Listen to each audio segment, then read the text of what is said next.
ini berangan-angan tentang masa depan. Bagaimana kita bisa berhasil sebagai statistisi untuk official di masa depan. Kayaknya agak bergema ya suaranya ya. Ya. Mudah-mudahan masih bisa. Oke, mudah-mudahan masih bisa didengar. Oke. Ada 5 hal yang ingin saya kemukakan. Yang pertama, kita melihat dulu apa sih sebenarnya official statistik, kemudian core kompetensinya apa yang diperlukan, kemudian pengaruh dari era disrupsi ini terhadap pekerjaan kita sebagai official statistician. Kemudian apa sih komponen skill di ICT yang kira-kira diperlukan supaya kita bisa berhasil dalam menghadapi masa depan dan bagaimana sebaiknya kita meresponnya.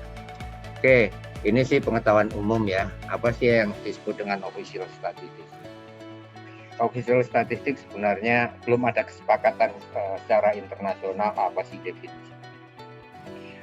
Beberapa peneliti, beberapa penulis, beberapa aktivis di bidang official statistik selalu menggunakan 3 kriteria tentang siapa, apa, dan bagaimana itu diproduksi. Yang kalau diringkas kira-kira seperti ini.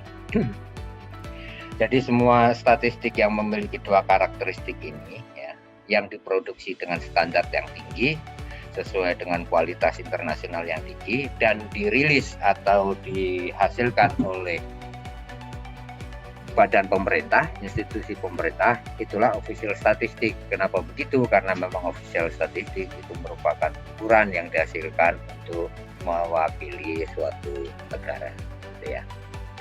Oke, kemudian apa perannya? Nah, tujuan utama dari official statistik ini sebenarnya adalah untuk mengamati progres, ya, perkembangan atau kemajuan. Karena itu, secara umum kita bisa katakan bahwa yang disebut dengan official statistik itu adalah statistik yang memungkinkan seseorang untuk mengamati dan mengakses atau melakukan penilaian terhadap fenomena-fenomena sosial, ekonomi, ekological, itu ekologis ini banyak, bukan hanya lingkungan dalam pengertian sederhana yang ada di sekeliling kita, tapi juga lingkungan bisnis, usaha, dan sejenisnya. Nah, core kompetensinya apa? Yang penting adalah yang ada di garis merah ini. Core kompetensi yang dibutuhkan adalah memiliki literasi statistik yang cukup baik. Yang kalau kita ringkas sebenarnya yang diperlukan agar kita kompeten di bidang official statistik adalah kita mampu memahami konteks apa yang kita ukur. Apa yang kita ukur di dalamnya termasuk apakah pengukuran tersebut dilakukan dengan cara yang memadai, transparan, bisa diuji, dan sebagainya. Karena itu seorang official statistician harus bisa mempertahankan atau minimal tahu latar belakang sejarah. Kenapa ukuran tersebut diperlukan dan bagaimana cara pengukurannya. Oke, terus kemudian kata McFeely ini adalah kepala departemen statistiknya di UNCTAD ya, United Nations Commission, ada di bagian sekretariat PBB gitu ya. Kalau menurut McFeely, inti dari literasi statistik itu merupakan perpotongan dari 3 kompetensi ini.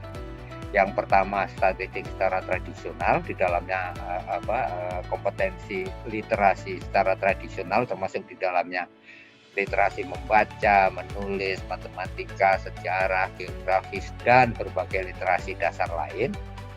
Yang berpotongan dengan literasi teknologis, pengetahuan tentang bagaimana data, bagaimana mengumpulkan data dalam satu basis data, softwarenya, penggunaan sosial media, dan sebagainya yang nanti akan dibicarakan lebih lanjut Pak Robert, bagaimana kita bisa mengkomunikasikan data melalui sosial media.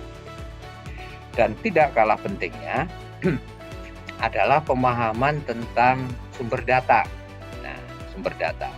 Nah, dalam perkembangannya sumber data bukan hanya sumber data primer yang kita lakukan secara metode, tapi dibutuhkan juga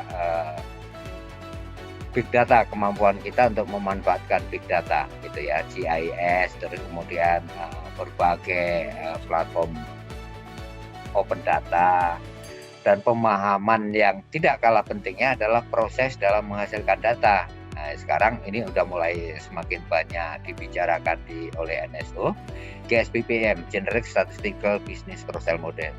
Bagaimana suatu statistika dihasilkan sehingga dapat dipertanggungjawabkan. Jadi ini adalah literasinya. Jadi seorang statistisi yang handal menurut McFeely memerlukan ilmu-ilmu literasi dasar ini. Hasil perpotongan itulah yang berupa literasi statistik.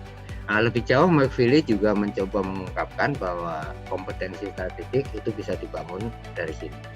Ada skill esensial, keterampilan yang penting, diramu oleh kemampuan pemahaman tentang teori, logika di balik teori itu seperti apa, sehingga dia memiliki pemahaman bagaimana teori tersebut dapat diimplementasikan dalam praktek. Zaman dahulu yang ada di luar ini, kemampuan komunikasi dan pemahaman tentang konteks ini tidak penting.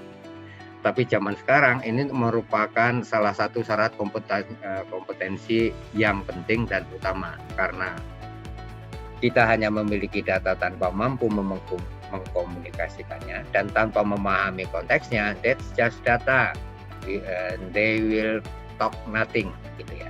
Jadi kita perlu memahami konteksnya, data tersebut diukur untuk kepentingan apa, dalam rangka apa, dalam menghadapi masalah yang mana, kemudian kita komunikasikan kepada publik. Nah, ini juga menjadi tuntutan yang semakin penting untuk official statistician, statistisi ofisial gitu ya.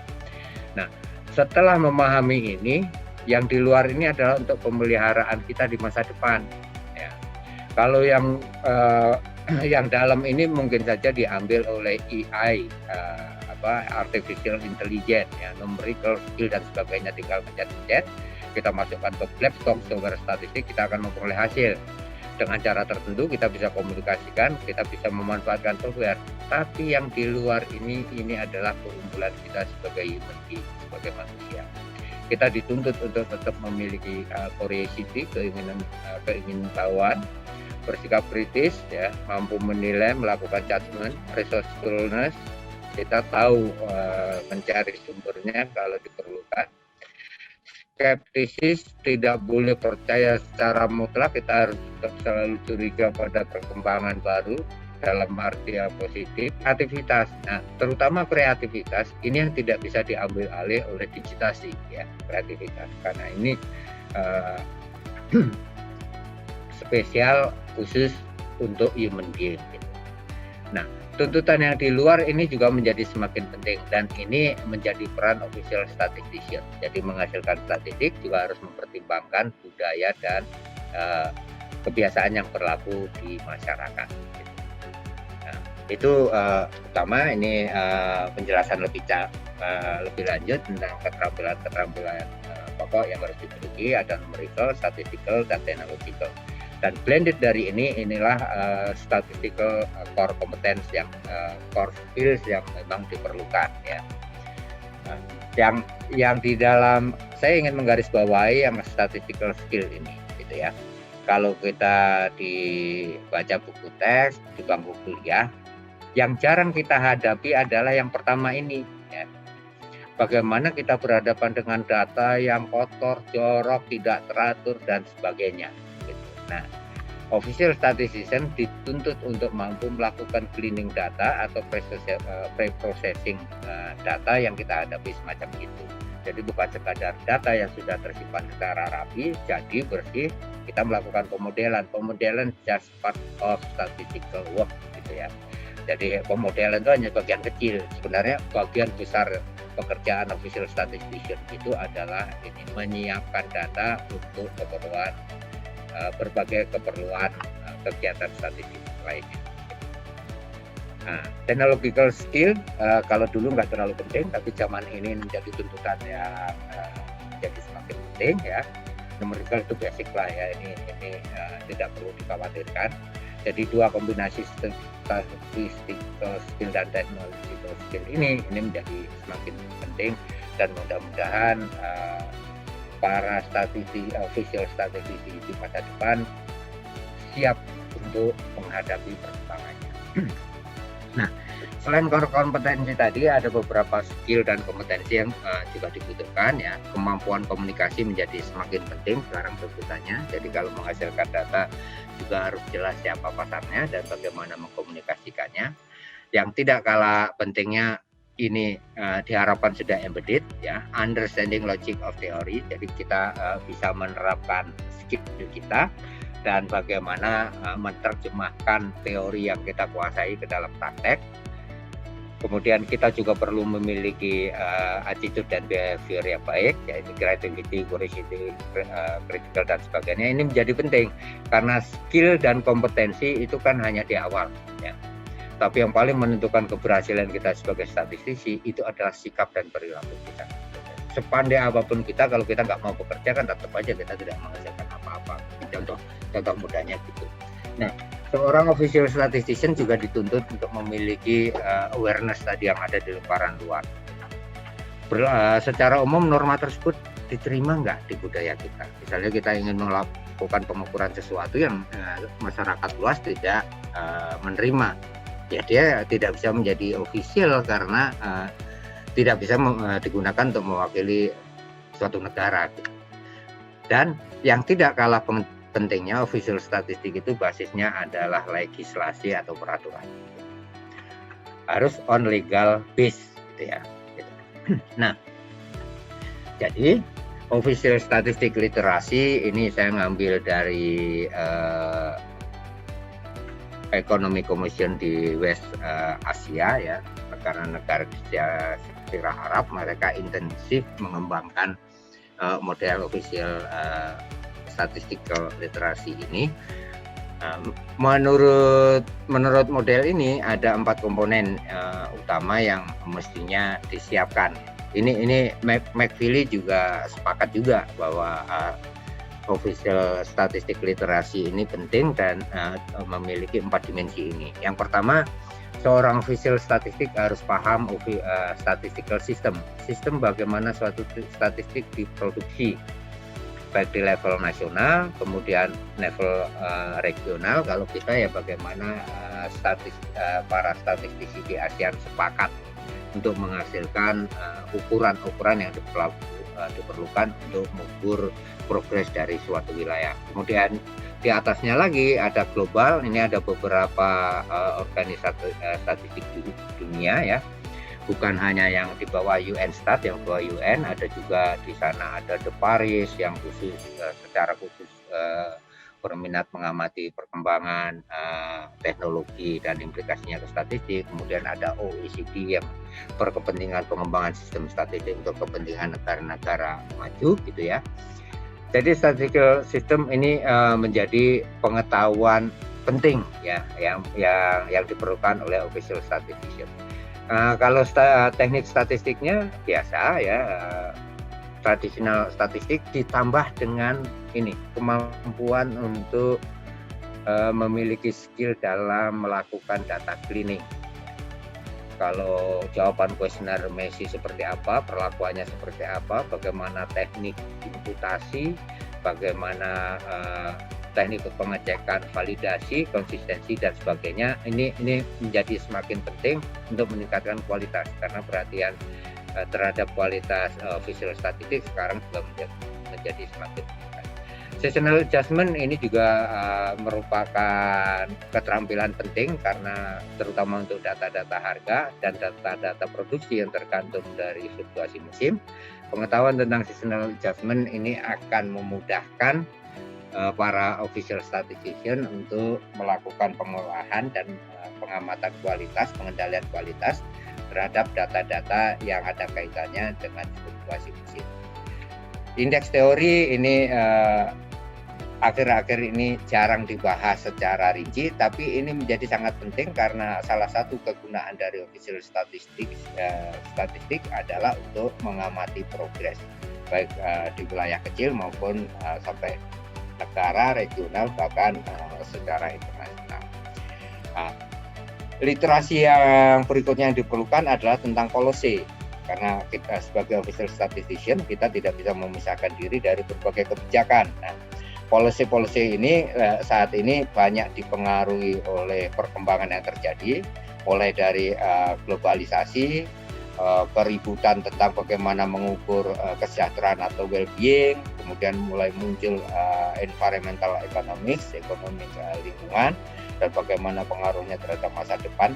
Dan yang lebih heboh lagi sekarang adalah dengan adanya era disrupsi ini, ya, adalah munculnya non-standard work pattern. Nah, ini bagi para official statistisi di bidang ketenaga kerjaan, ini saya yakin tingkat kepusingan kepalanya sudah menjadi semakin tinggi juga. Bagaimana mengkategorikan pekerja informal, pekerja formal, dan sebagainya. Standar dan norma yang dulu digunakan mungkin sekarang sudah waktunya untuk diperbincangkan ulang. Nah, kebijakan-kebijakan seperti itu kita juga harus fasih, ya. Kemudian kita juga dituntut untuk fasih dan paham tentang political economy of data sebenarnya, ya. Kita harus paham konteks data tersebut dihasilkannya seperti apa dan akan digunakan seperti apa. Dan ada janji, ini bahkan tertulis di dalam kode etik para produsen official statistik untuk providing impartial information. Artinya kita memberikan akses yang setara terhadap informasi yang dihasilkan. Dalam teori nggak pernah terjadi, ya. Dalam teori bisa terjadi, tapi dalam prakteknya ini nggak pernah terjadi yang namanya impartial information. Pasti ada berbagian tertentu yang secara politik memang perlu memerlukan perlakuan khusus. Oke. Ini literasi yang dibutuhkan. Nah, sekarang ini yang terjadi. Sebenarnya official statistik ini berkembang sudah cukup lama, ya, mulai dari tahun 1800 dulu. Nah, ketika kita hanya memerlukan statistik description. Nah, official statistik yang dihasilkan hanya mendeskripsikan kondisi sosial ekonomi di suatu wilayah. Kemudian masuk fase kedua, mulai tahun 1900-an berkembang statistik inferensial, terutama dimotori oleh ilmu samplingnya Cochrane, gitu. Statistik inferensial ini menjadikan statistik sebagai alat pengambil keputusan yang penting untuk melakukan justifikasi pengujian hipotesis dan sejenisnya. Masuk fase kedua yang kalau dulu ini walaupun ilmu penelitian ilmiah sudah maju, tapi sebagian besar masih dilakukan secara manual. Begitu masuk tahun 1970 dengan teori Moore-nya, ya, teknologi berkembang menggunakan deret logaritma, komputer menjadi semakin banyak. Semua pekerjaan yang bisa dilakukan dengan komputer diambil alih oleh komputer. Mulailah berkembang berbagai paket statistik. Ini fase ketiga cirinya, pengerjaan proses statistik sebagian diambil alih oleh komputer, pengambilan keputusan menjadi banyak, pengolahan data menjadi lebih mudah karena komputer menjadi semakin murah, dan perkembangan teknologi prediksinya Moore itu ternyata berjalan terus, ya. Komputer bukan sekedar menjadi murah, semua orang bahkan bisa menyentuh komputer dan memanfaatkannya. Nah, masuklah kita di fase 4 mulai 2010. Nah, data mengalami revolusi yang begitu besar, data berserakan di mana-mana, di awan kemauan gitu, di cloud gitu, ya. Dan sudah menjadi tren untuk mengambil keputusan berbasis evidence atau bukti. Ditambah lagi secara sosial ekonomi, akselerasi globalisasi di tahun 2010 ini mulai meningkat, dan inilah awal dari disrupsi teknologi terhadap berbagai kegiatan yang terjadi. Jadi itu kalau kita ringkas, ya, ada 4 fase sampai saat ini. Bentar lagi kita akan masuk fase 5. Mulai perkembangan dari statistik hanya sekedar untuk mendeskripsikan, kemudian menginferensiakan, melakukan generalisasi berdasarkan sampel, kemudian masuk penggunaan komputer, kemudian masuk digitalisasi hampir di semua sisi kehidupan. Dan Yang membuat ini semakin bermasalah adalah terjadinya digitalisasi ini kecepatannya sangat tinggi. Dan ini yang memicu munculnya disrupsi era. Nah, kalau kita lihat serba sedikit, mengapa itu ada disrupsi era? Disrupsi era ini terjadi, kenapa? Karena masyarakat dan teknologi itu ternyata perkembangannya lebih cepat, gitu ya. Dan secara umum hampir di semua institusi, lembaga, bisnis komersial maupun yang non komersial itu tidak mampu mengikuti perkembangan tersebut secara natural. Nah, kita terkaget-kaget gitu kalau dulu memperoleh data begitu susah, sekarang data berserakan misalnya. Dan juga berkembangnya artificial intelligence yang begitu cepat. Orang hampir tidak butuhkan. Ya.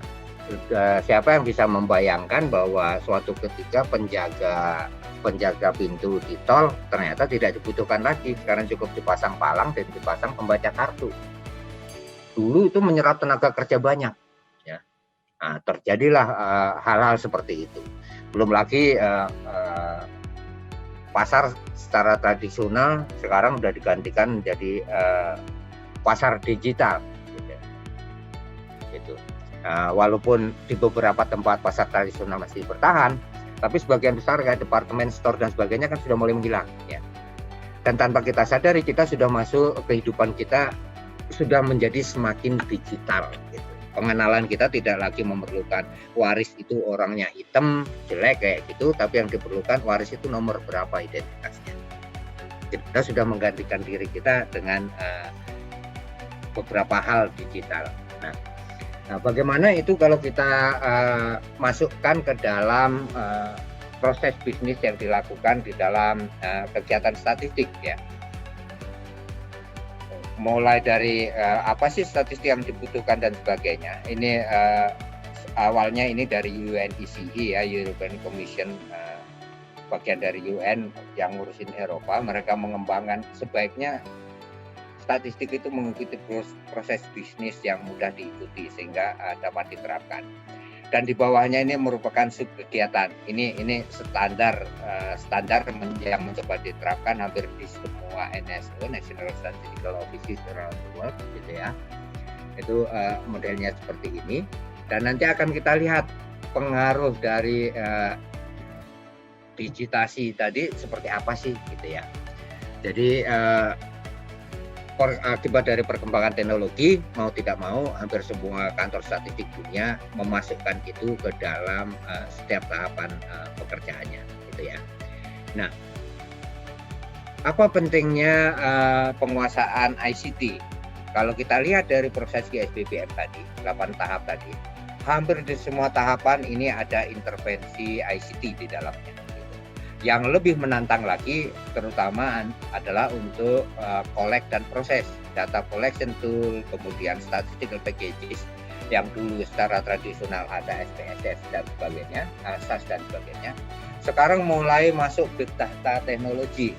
Kenapa? Karena sumber data kalau dulunya hanya dari responden dengan melakukan wawancara dan sebagainya, sekarang sudah berkembang ternyata dari semua transaksi elektronik itu menyiapkan data. Kalau dulu orang ngomong tentang data warehouse dengan membuat gudang data dengan struktur yang teratur, sekarang orang sudah ngomongnya tentang data lake.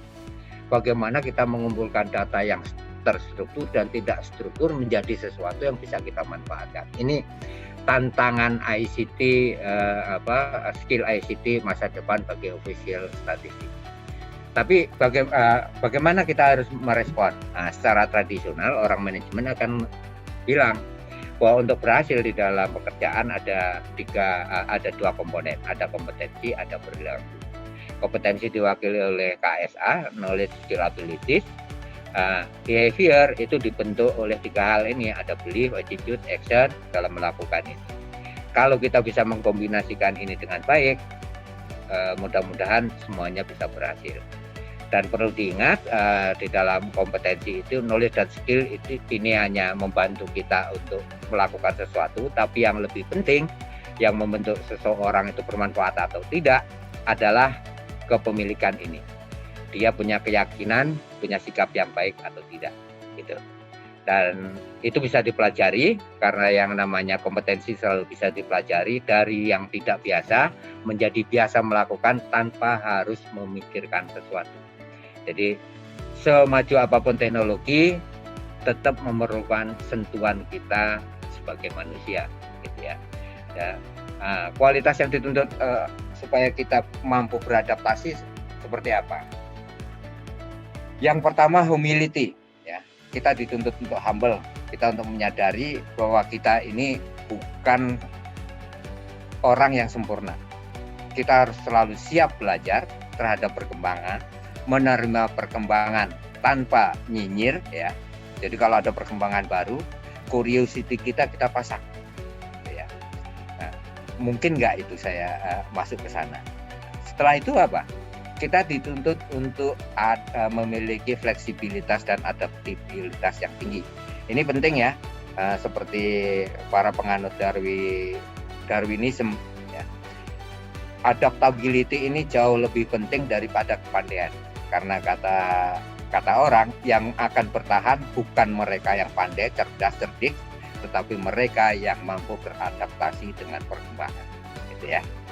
Kemudian kita juga dituntut untuk memiliki visi, mimpi yang jelas, dan bagaimana cara untuk mencapai mimpi itu. Dan yang lebih penting terakhir, ya, supaya kita bisa berhasil dalam menghadapi tadi para ICT Official Statistician, tetap dituntut untuk memiliki engagement, keterlibatan yang tinggi terhadap kemajuan institusi dimanapun kita bekerja. Barangkali hanya itu yang bisa saya sampaikan, dan semuanya mudah-mudahan dapat membantu kita untuk berperan serta memajukan Indonesia di bidang official statistik. Terima kasih.